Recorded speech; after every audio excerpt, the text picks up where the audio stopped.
ইন্দিরা গান্ধীর পিতা জওহরলাল নেহেরু বলতেছে, যখন আজাদি স্বাধীনতা আন্দোলনের সময় মুসলমানেরা বলতেছে আমাদের আলাদা দেশ চাই পাকিস্তান, তখন জওহরলাল নেহেরু বলতেছে তোমরা আলাদা দেশ দিয়ে কি করবা, আমি তো ভারতের হিন্দু মুসলমানের মধ্যে কোনো পার্থক্য দেখি না। বলেন কি আপনি আপনি ভারতের হিন্দু মুসলমানের মধ্যে কোনো পার্থক্য দেখেন না?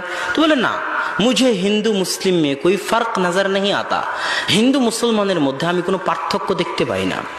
কেন? তো বলে হিন্দুরা মাটির উপর মূর্তি বানিয়ে পূজা করে, আর মুসলমানেরা মাটির নিচে শুয়ে থাকা বাবার পূজা করে। তো একজনের পূজা করার বস্তু মাটির উপরে, আর একজনের পূজা করার বস্তু মাটির নিচে। একজনেরটার নাম মা আর আরেকজনেরটার নাম বাবা, এতটুকুই পার্থক্য। এর বাইরে তো আমি মুসলমানদের আর হিন্দুদের মধ্যে কোনো পার্থক্য দেখতে পাই না। আর এটা বাস্তবতা। সম্মানিত উপস্থিতি, এই জন্য আমাকে এবং আপনাকে তাওহীদের গুরুত্ব এবং রব এবং ইলাহের মধ্যে যে পার্থক্য, এই পার্থক্য আমাকে এবং আপনাকে অনুভব করতে হবে।